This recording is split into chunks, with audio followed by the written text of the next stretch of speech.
नमस्कार। पिछले हफ्ते ही प्रधानमंत्री नरेंद्र मोदी ने पश्चिम यूपी के मेरठ से बीजेपी के चुनाव प्रचार का बिगुल फूंक दिया।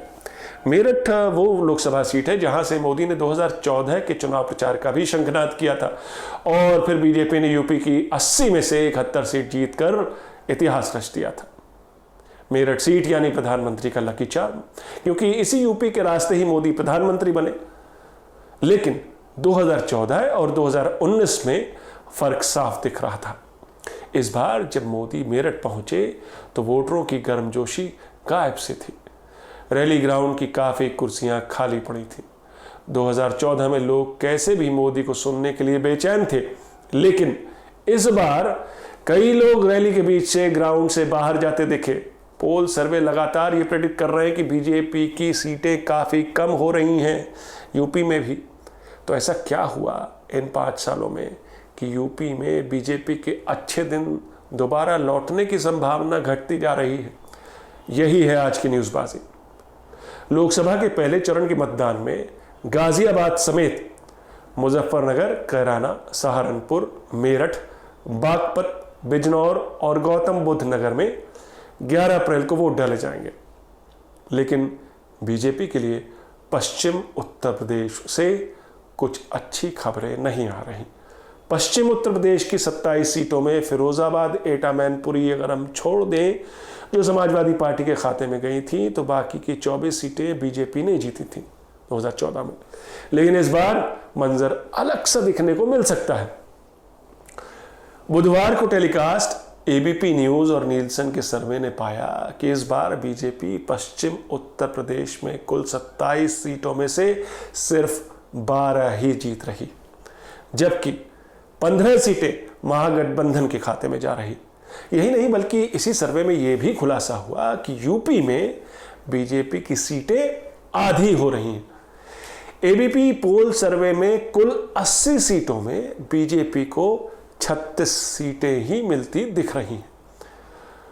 और ये सिर्फ पोल सर्वे ही नहीं कह रहे, बल्कि जमीन पर भी जो वोटर है उसने भी अपना मन मानो बना लिया है। एक तरफ गन्ना किसान नाराज हैं तो दूसरी तरफ आवारा खुली घूम रही गायों का आतंक जो फसलें चौपट कर रही हैं। जाति समीकरण भी बीजेपी के खिलाफ जा रहे हैं। इस बार जाट वोटर्स भी इस बार बीजेपी से खासे नाराज दिख रहे। समाजवादी पार्टी और बहुजन समाज पार्टी का गठबंधन दलित, मुसलमानों और अन्य पिछड़ी जातियों को अपनी तरफ करने में कोई कसर नहीं छोड़ रहा। जैसा कि मैंने बताया कि मोदी की मेरठ रैली में भी लोगों का उत्साह 2014 के मुकाबले कम दिखा। लोगों के ऐसे ठंडे स्वागत का आलम यह था कि मंच पर मौजूद मुजफ्फरनगर से बीजेपी सांसद संजीव बालियान को बार बार बोलना पड़ा कि लोग अपने नारों को और बुलंद करें। नेशनल हेराल्ड की इस रिपोर्ट के मुताबिक बालियान यहां तक कह गए कि बेइज्जती करवाइएगा क्या। यही वो रैली है जहां प्रधानमंत्री मोदी ने महागठबंधन को शराब और सेहत से जोड़ दिया। मोदी ने इसे शराब कहा, यानी समाजवादी पार्टी का स, राष्ट्रीय लोकदल का रा और बहुजन समाज पार्टी का ब। उन्होंने कहा कि ये पार्टियां यूपी की सेहत के लिए ठीक नहीं है। प्रधानमंत्री मोदी के इस बयान पर विपक्षी पार्टियों ने उनकी कड़ी आलोचना की कि इस स्तर पर बातचीत कर रहे हैं प्रधानमंत्री। लेकिन मोदी जी को तो आप जानते हैं, विपक्ष उनके लिए मायने नहीं रखता, क्योंकि वो कोई विपक्ष अव्वल तो चाहते ही नहीं, न मानते हैं, न विपक्ष होगा, न उनसे कोई सवाल करेगा। सवाल किए जाने से वो नाराज हो जाते हैं। उनसे सवाल यानी देश से सवाल, देश पर सवाल। कुछ इसी तरह उन्होंने अपने चुनाव प्रचार के एजेंडे को फ्रेम किया है। खैर, तो पश्चिम उत्तर प्रदेश में जाति समीकरण के साथ साथ गन्ना किसान भी नाराज हैं। वैसे सुनने में ये आ रहा है कि बीजेपी की सीटें गाय चबा गई। गाय माता यानी COW काऊ। बाकी ये कि गन्ने की ईख चौकीदार की लाठी पर भारी पड़ रही है। इंडियन एक्सप्रेस की इस रिपोर्ट में पश्चिम उत्तर प्रदेश के कुछ इलाकों के किसानों से बात की गई, जिसमें यह बात साफ उभर कर आई कि गन्ना किसान को अपनी लागत का पैसा नहीं मिल रहा है। मिल मालिक 3-3 महीने से पैसे रोक कर बैठे हैं। अब सोचिए कि आपको 3 महीने से सैलरी ना मिले। इन किसानों का कहना है कि मोदी ने वादा किया था कि 2 हफ्ते में पेमेंट होगा। सरकार ने एमएसपी 315 प्रति क्विंटल से बढ़ाकर 10 रुपए और बढ़ा दिए, 325 कर दिया। वो भी उन्हें नहीं मिल रहे। उन्हें अपना गन्ना औने पौने दाम पर कोल्हू को बेचना पड़ रहा है, 250 के रेट पर। ये रिपोर्ट बता रही। यही नहीं, फसलों को अब बड़ा खतरा आवारा पशुओं से भी हो गया है। सरकार ने इलीगल स्लॉटर हाउसेस तो बंद कर ही दिए हैं। अब बूढ़े पशुओं को कोई खरीदने वाला नहीं है। सब खेत में घुसकर फसल नष्ट कर रहे। हालत ये है कि गांव वालों और किसानों को इन आवारा पशुओं गायों से खेतों की रखवाली के लिए दिन रात चौकीदारी करनी पड़ रही। इंडियन एक्सप्रेस की इस रिपोर्ट में एक किसान कह रहा कि खेत खा गया पशु और हमें बना दिया है चौकीदार। इन इलाकों के लोग कह रहे इस बार 2 ही मुद्दे हैं, गाय और गन्ना।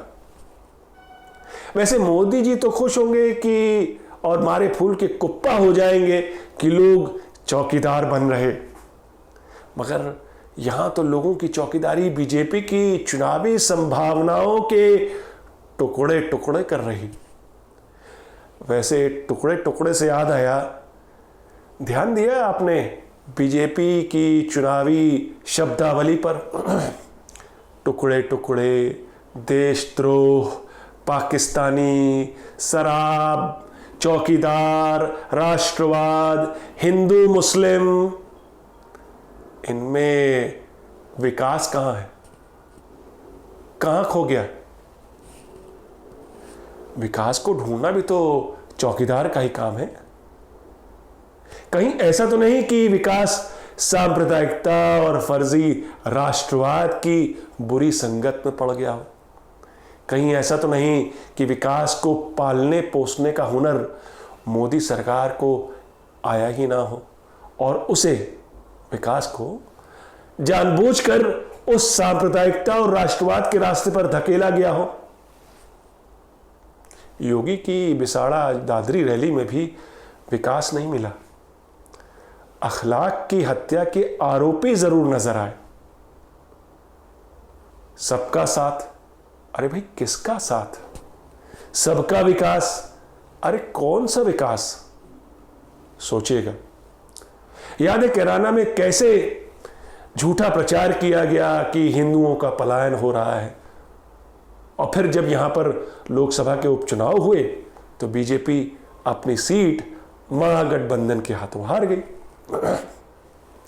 सपा बसपा महागठबंधन का बीज वहीं पर पड़ा।